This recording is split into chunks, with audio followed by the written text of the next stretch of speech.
Steph. I am back with another live. I know that I went live yesterday, but I am back with a special guest. So if you are looking to tone your arms and lose some fat, you're in the right place. So if you happen to be watching the replay, hashtag replay in the comments and let me know that you're watching. And also let us know if you have any questions. So today you have two registered dietitians and personal trainers who are. I'm going to be interviewing Joy Diggs today. I'm going to let her introduce herself, but we're going to be talking about how to tone your arms, lose fat.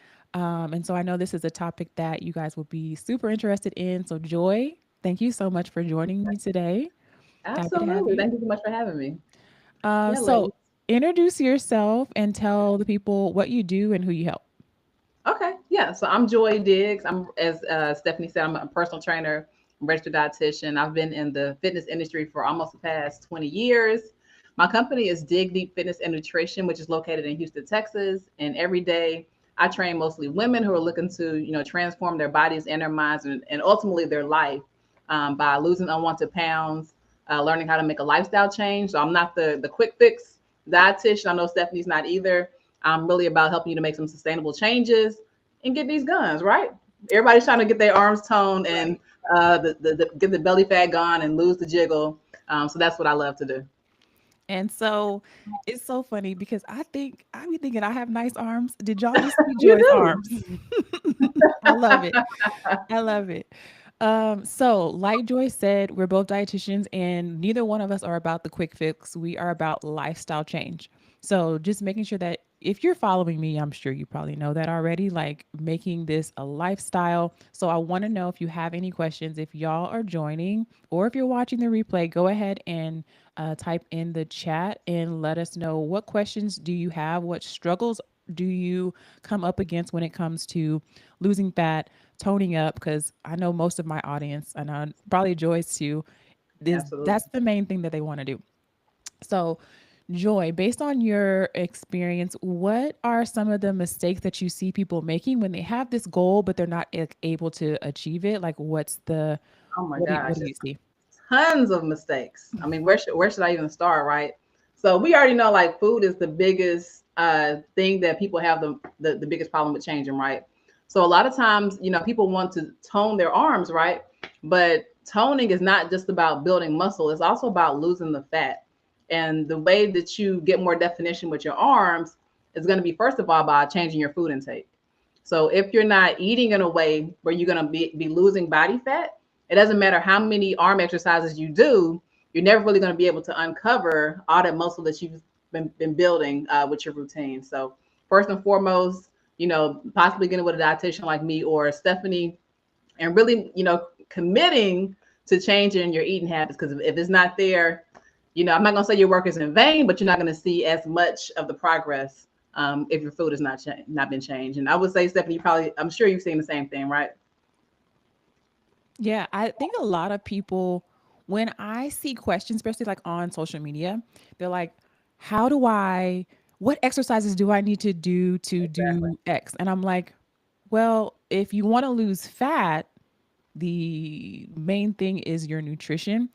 But I think because too, I coach a lot of perfectionists, right? So there's a lot of like mind drama with weight loss and doing more to the point of burnout. And we always think like we need to be so action focused, like we need to sweat really hard, we need to go and do all these things. And I think it feels more productive to go and like do the exercise. Not saying that that's not important. We're going to talk about exercise too. Right. But it's like the nutrition part is the harder part because Hmm. that requires some self-discipline when like going and doing the exercises is like, oh, okay, I'm working really hard so I should be able to get the result and still eat whatever I want to eat. That's the part Right. we don't want to touch. So those are the Mhm. questions too that I see on social media of just like not understanding that if you want to lose weight you have to be in a calorie deficit. Yeah, and I think a lot of people think that they're trying to turn their fat into muscle, and so Mhm. they're not thinking about it from the standpoint of you're trying to lose the fat to see the muscle. You're not turning fat into muscle because fat and muscle are two different things. They're not the same. So until you lose the fat that's on top of your muscle, you're not. you're not gonna see it, right? So got to change the food intake. Number two, a lot of people are what I call a cardio queen. So you're doing tons of cardio because for a lot of people, the cardio part is easier. You hop on the cardio machine, you put on your music, you kind of jamming out for 30, 45 minutes. And then you might go, through a couple machines where you feel a little something and you're really prioritizing the wrong thing. So if you're trying to build or maintain your muscle, it's not that you have to cut out the cardio altogether, but you need to start prioritizing strength training workouts. So you need to be giving your muscle enough stimulus for it to grow. So for my clients, I normally recommend at least 3 days a week of strength training, and that workout should take, about 45 minutes or so. You don't have to be in there all day, but you have to give your muscles enough stimulus, right? So you need to be doing 2 or 3 exercises per muscle group. You can do an upper body day or lower body day. You can do a push day, a pull day. If you're not familiar with those terms, you can look those up. But you have to have, working that muscle group a couple times a week so that you're giving that muscle some room to grow. So, what is your thought process around like doing circuit training versus like machines Mhm. and, light weights versus heavy weights? Could you tell us more about that? Yeah. So as far as circuit training, um, it depends on how you're structuring it because for some circuits, it becomes like more of a cardio workout, right? So it still depends on how heavy you're lifting to build that muscle. So a lot of circuit training workouts, you're doing higher reps, like maybe 15 or 20, or it's more like time based. And so you may not be lifting heavy enough to really, like I said, put that stimulus on your muscle for it to grow. So that's actually mistake number three, is a lot of women just are not lifting heavy enough. You may be lifting the 5 pounds to 10 pounds, and that's cool if that's stressing your muscle. But if it feels easy and you have to be doing 20, 25, 30 reps in order for your muscle to fatigue, we gotta bump that weight up.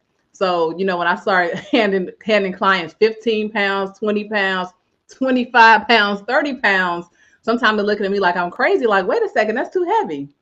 Is it really though? If you can do it, if you can lift it 10 times, it's not that heavy, right? Heaviness is based off of what your muscle's able to do. So it's not based off of what you decide you can do. It's based on what your muscle can or can't do. So if you're doing a set, and when we say heavy, we're talking about reps of somewhere between 6, 10, maybe sometimes 12. So if you're using a weight where you can go beyond, 10, 12 reps and still be able to kick out another 5, 8 reps, the weight is not heavy enough. So again, it's up to your muscle to decide what you can and can't do. It's not up to you.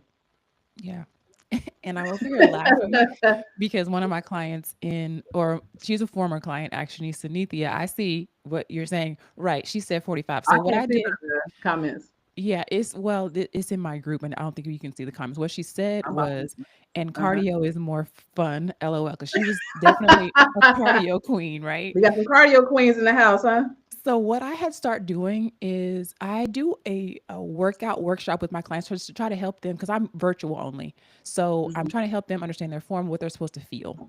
And I always tell them like the burn, like feeling the burn is not the Mhm. barometer for stopping. Like when you start Right. feeling the burn, that's just when it Mhm. starts getting good. So Yeah. I had her take her weights. I think she was doing 8 pounds, maybe correct me if I'm wrong, Sanithia, but Okay. and I said, okay, just do some bicep curls and let's just see how many you can do. She did 45 in a row Oh before my she God. had to. I was like, girl, if you don't pick up some You heavier don't weights, put that just 8 pound weight down. to show her like when you got to 44, 43, that kind of pain, like that feeling, that's what you want to be feeling at that lower rep range, Right, like right, right. around 8, around 10. So Hmm. I like feeling that in your body is so important. And I think I'm going to start doing that round after round for the ladies that I coach so you can feel how it's supposed to feel. Yeah. Not just think that, okay, well, I went up from an 8 to a 10. Well, yes, you did. But maybe if the 8 was like way, way too light, Hmm. then you still So need to now go you're up. doing 10 pounds, but you're doing 40 reps instead of 45, right? Yeah. It's still way too many. Yeah. So It's yeah, still way too many reps. I So tell that them. that turns it into an endurance workout, not necessarily for strength building. Right. And so that was just a great like teaching moment for her and for the clients that were on that call. Like, okay, you can lift heavier. So I Hmm. Zanithia, I tell that story all the time, like literally all the time. I tell that story. She's in the comments laughing. Um, But also think about, like, everyday objects that you're picking up all the time, like your purse, water bottles, if you're in the food, I mean, if you're in the kitchen cooking. So like you're already typically lifting 5, 10 pounds of whatever throughout the day. So your muscle's going to need more than what you're used to. Right. So I remember one day I was training a client, and there was like a 45-pound dumbbell in the way of something else I was trying to get. So I just casually lifted the 45 and put it somewhere, and then got the weight I was getting for her. And she was like, "You lifted that like it was nothing." I said, "Well, this is the weight that I use when I work out. So for me, it is nothing, right? But it's kind of like, what are you training your body to be used to? So until you start lifting heavier things, your body's not going to get used to lifting heavier things. So I know some people, and this is kind of a side topic, but I know some people who have stopped lifting heavy things. Like, for example, a lot of people used to go grocery shopping, so you're used to picking things out off the shelf and put them into the basket. And now you're ordering a lot of your groceries, right? So you're not having that same stimulus on your body. And so now things that used to feel lighter to you may now start feeling heavy, right? And so again, it's kind of like, what are you training your body to do? Are you still picking up that, 32 pack of water and carrying it into the house? Or, what I'm saying, and putting it into the basket? Or are you just having it delivered to your door, right? And then you just sliding it in, and you're still not, you know what I'm saying? Like those everyday living activities also help. Listen, y'all, I used to work in nursing homes. So I was a clinical dietitian. I worked in like long term care. And you don't realize how much strength you're losing until you try to do something that you used to be able to do no problem. And then all of a sudden you try to do it and it feels hard.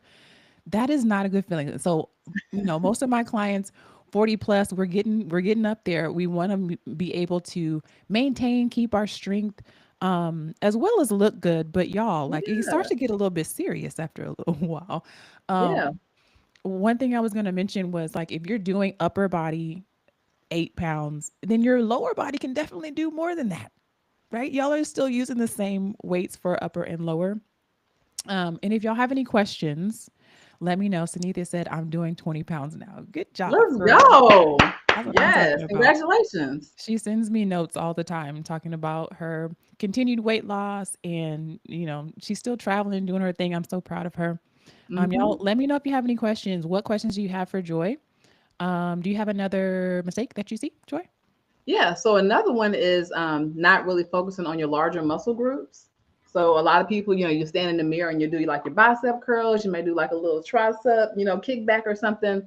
But you really get more bang for your buck when you're focusing more on like your back, your chest, because I don't really do a lot of biceps, but I have biceps, right? How? Joy. Joy has I work my advanced back at biceps. least a couple times, a couple times a week. So whenever you work your back, you work in your biceps automatically, because they have to work. They work together, right? So when you're doing a lat pull down, your biceps are assisting. When you're doing a row, your biceps are still assisting, right? So they're still getting that stimulus, even though you're not working them directly, right? When you're working your chest, you're working your triceps and your shoulders. So make sure you're incorporating those larger muscle groups in addition to just working biceps and triceps, right? You can still put that within the same workout, but make sure that you're including those muscles as well. I love Is it. that what have you seen that at all? Yeah, I think for the most part, what I see is like people who are just not lifting heavy enough, or Hmm. they feel like um they have to be doing, like you said, cardio. You're actually doing cardio, Hmm. but you have a weight in your hand because you're just like So they're doing doing, like the. Why are we doing yeah, the same thing? Yeah. yeah, like Uh-huh.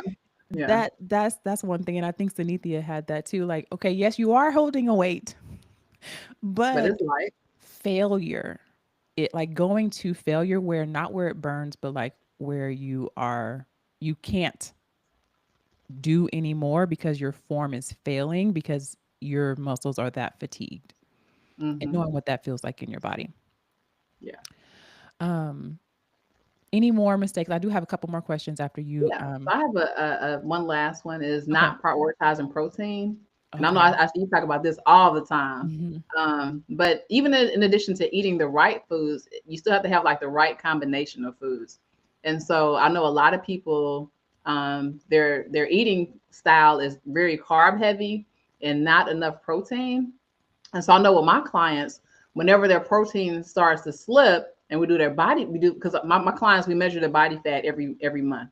And so whenever the protein starts to slip, I started to see them losing muscle, right? And so then I had to ask, well, have you been getting your protein in? How often are you eating? So making sure that you're eating enough calories and then making sure that the right percentage of calories is coming from protein. And that percentage can vary from person to person. I normally try to have my clients doing somewhere between 20 to 35%, just kind of depending on the person and their specific goals. And then especially even if you're vegetarian or vegan, you still have to prioritize protein even within the vegan lifestyle. And so some of my clients, they may do like a vegan protein powder to bump their protein up because with them as well, I'll do the body fat percentage. You've lost weight, but guess what? A large part of that was your muscle. Hmm. So how can we make sure that we're maintaining your muscle? And that's going to come from your protein intake. Right. We have a couple of questions. So Nina says, should you rest after strength training? Like, okay, You wait, saying no. She between says, strength training and cardio? should you have a rest day after strength training? I think that's what Oh, you're saying. well, you want to the progress from what you've done, the progress from your work comes during the rest period. So the goal is not to just work your muscles over and over, the same muscle over and over and over and over again, because it'll never get to rest, which means it'll never build itself back up so that you're getting the growth. So you want to have at least a day in between working the same muscle group again. So if you're working your muscles a couple times a week, you can do like maybe a Monday and a Thursday, working your legs Tuesday or Wednesday, and then have another day or two of rest. And it also depends on the person because depending on how long you've been working out, and also making sure that we're reducing risk for injuries, you may have to have longer periods of time between when you work that muscle again. So at least a day, but for some people, it may be 2 or 3 days, depending on your history with that muscle. Yeah, and so that's why some people like do splits where you're not working the same muscle. You may be going to the gym, but you're not Hmm. necessarily working the same muscle group as hard the next day. Right. Um so ladies, yes, to answer your question too, yes, you need some rest. You need to be sleeping well too. And what Joy said Absolutely. was the progress happens on the rest. Like again, we think that we have to keep doing and moving more when you are actually reaping the benefits of your training when you're resting and when you're sleeping. And let's quantify what proper rest means, right? For sleep, because a lot of times I'll ask people, "Hey, do you get a great sleep or whatever?" And I say, "Yeah, I sleep about 5 6 hours a night." I don't know why that has become like the standard answer for Yeah. getting adequate rest, but the recommendation is and has been since we were children is to get 7 to 8 hours of sleep a night minimum. That number can be more again depending on the person, but you need to be aiming for at least 7 hours of sleep. And no, it's not just about being able to wake up and not be tired throughout the day, but it's also about like all the things your body has to do during that time period. So it's balancing your hormones, it's restoring muscle and all those different things.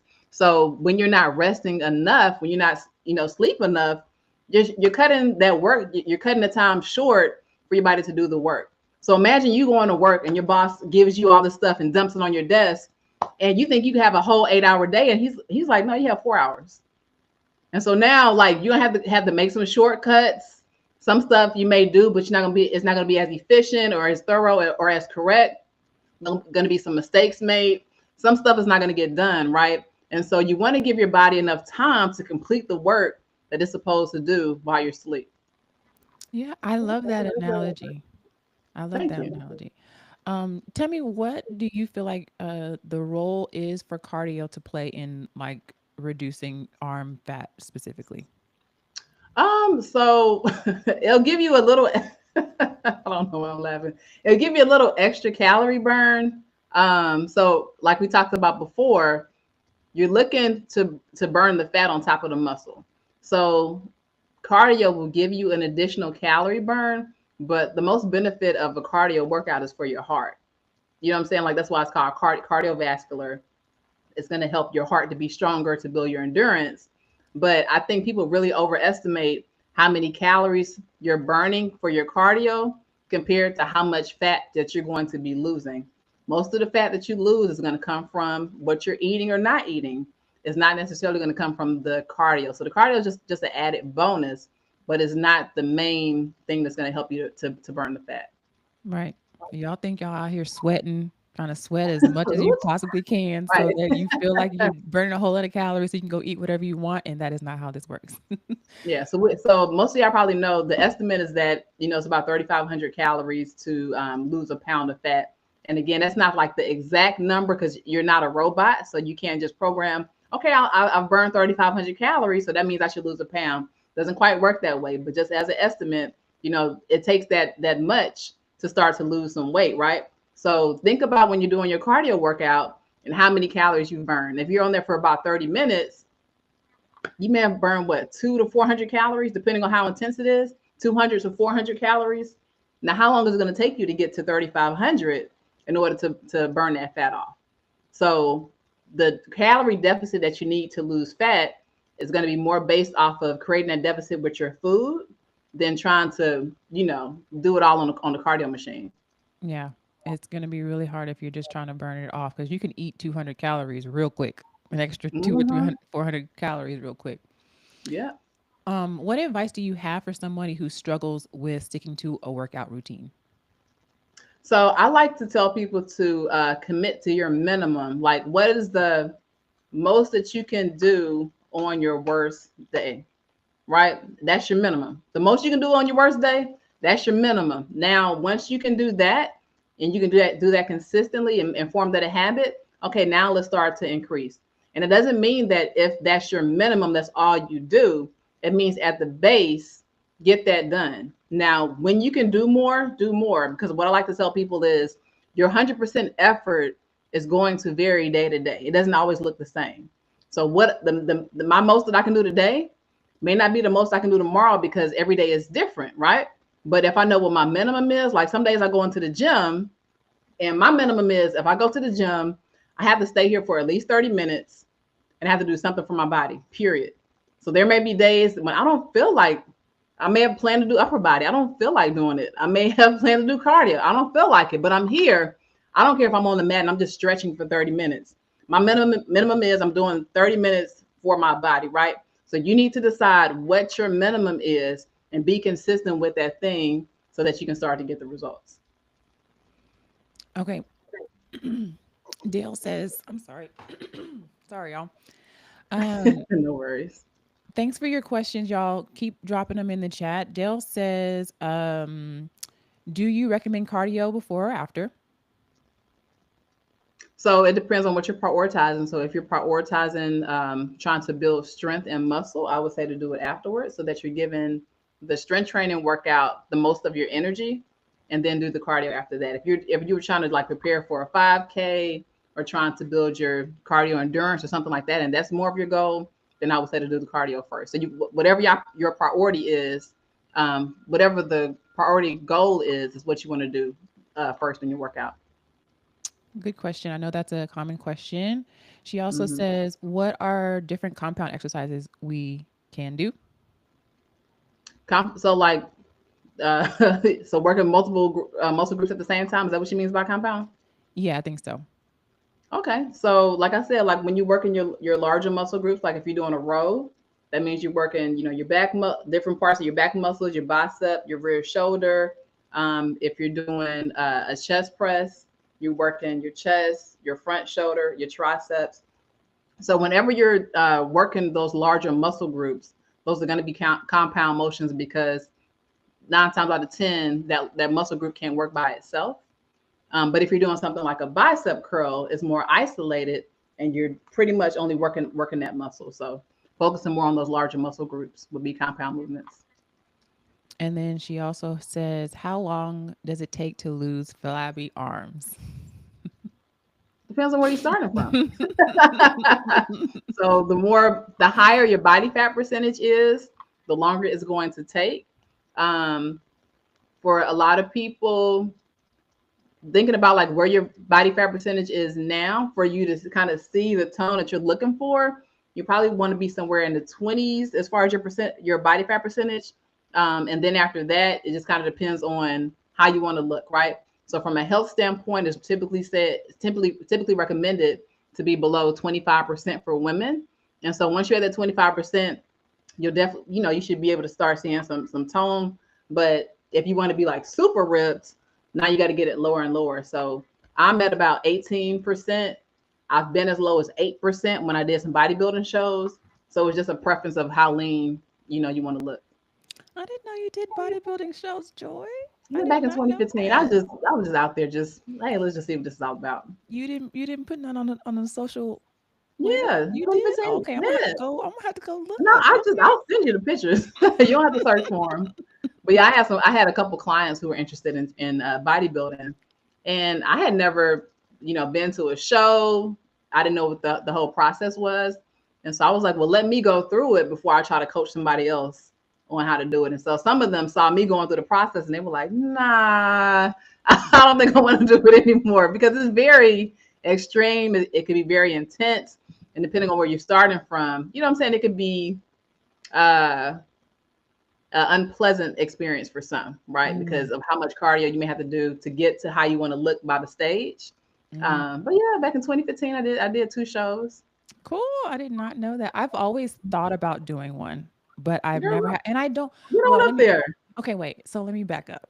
I don't want to get on stage. I just want to do the training and the Listen, by the eating time you like finish that that. training, you're gonna want to prance around that stage I and don't show know. off your hard work. I said, give me my I heels don't and know. my swimsuit. I'm ready. Y'all about to see this. So Somebody gonna see me in this. y'all gonna see this. And I was up That's there funny. sashaying. The stage for me was actually the funnest part. Really? Yeah. Yeah. Yeah. That's So funny. Okay. what's holding you back from doing the show? I don't want to get on. I don't want to get on the stage. I don't want to do all that. I don't want to do that. I just want to Okay. like that discipline. You know what? That's what I'm attracted to. Okay. Is the discipline that it takes to do that and to get that lean. Mm-hmm. That's what attracts me to it. Not the stage, but it's the discipline. I don't know if Okay. that's weird, but yeah. Yeah. Um I okay. can see you commit to a plan. I mean, it typically takes like 12 to 16 weeks, so it's not a super long amount of time. Yeah. Yeah, I could definitely see myself too. I just it hasn't been a priority, but like it's just like something that's always been like in the back of my mind. Like, I'd like to do that. Just to say that I did it, especially after 40 now. I don't know, Joy. Now Hmm. you got me thinking. Okay. Listen, I'm gonna ask you about it again. Okay. Okay, I'm gonna have to write it That's down and one thing make that I'm make some known for is to intentions. keeping people accountable and asking again. So when you gonna do that competition meal plan?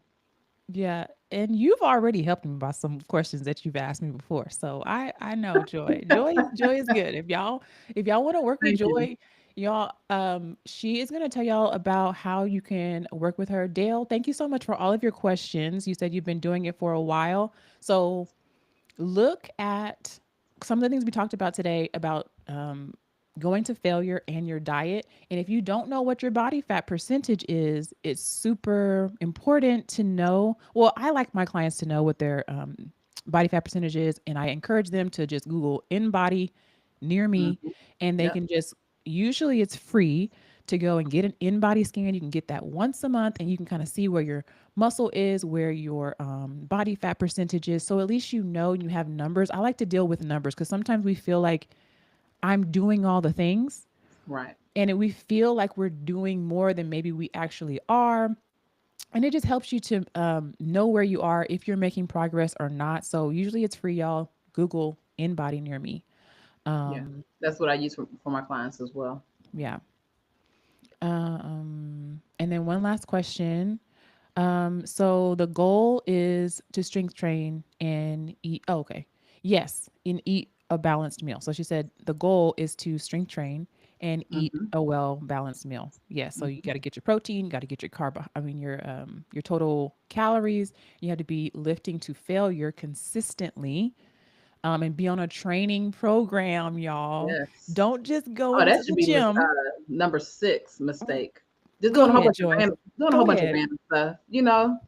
Just hopping on stuff. Okay, okay, cool. Oh, that machine looks cool. Let me try that out. Okay, cool. All right, let me go. And there's no kind of structure or, like you said, routine to your plan. So, as I said before, your muscles are looking to be stimulated in a way that they haven't before, and in a consistent way, so that they start to grow.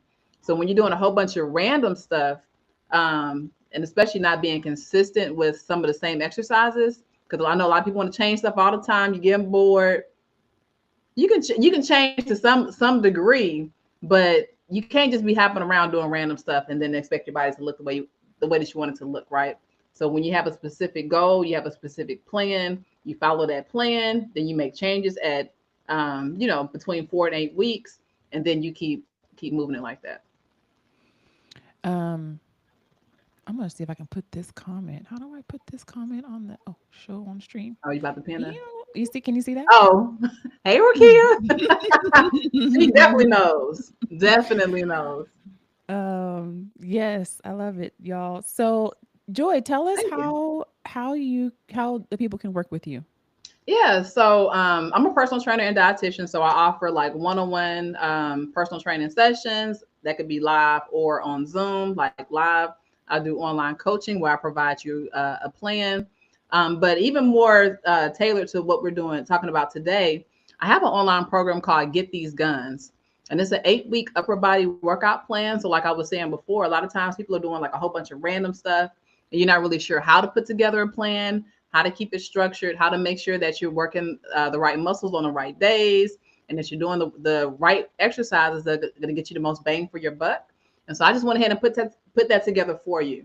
So, like I said, it's 8 weeks. You have the video demonstrations to make sure you have the proper form. It has some bonuses like a bonus cardio plan. It has a bonus nutrition guide, as well as a core workout. And so you can receive that. You can purchase that plan at gettheseguns.com. And for those who purchase today, I'm going to give you a bonus 5 day program from my Guns and Glutes program, which is upper and lower body. So you have a 5 day plan for that. Guns and glutes, Yeah. y'all. So yeah, gettheseguns.com. Is that where you want? Do you want me to put that? I can put that in the chat too, Yeah. in the Okay. group too. So I'll put that in the chat, y'all, on all the platforms, or at least Facebook and the group. So if you don't have any further questions, I hope that this was helpful. We talked about some mistakes that you might be making. We talked about lifting to failure. We talked about the importance of rest. We talked about the importance of protein.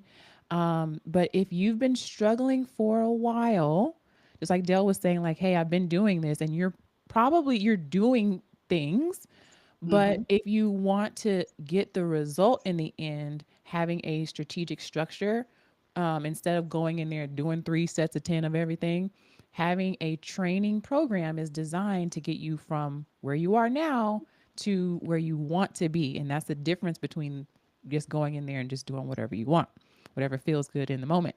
So Nice. if you guys have questions, if you're watching the replay, you can still put those questions in the chat. If you have questions for Joy, you guys can follow her on Yeah, Instagram. digdeepfitness.com. So it's DIGGDEEPFITNESS. Instagram and on Facebook. Instagram and Facebook, y'all. All right, y'all. Thank you, ladies, for coming. I was just telling Joy that I didn't know if this platform was letting me stream into my group, but I see y'all showed up today, so thank you for being here. I'm glad that it's working, Yay. and I will see y'all soon. I'm going to go live again next week, and I have another guest I'll be telling you guys about next week. So thanks for being here, Joy. Thank you so much. I enjoyed it. All right, me too. See you soon. All right.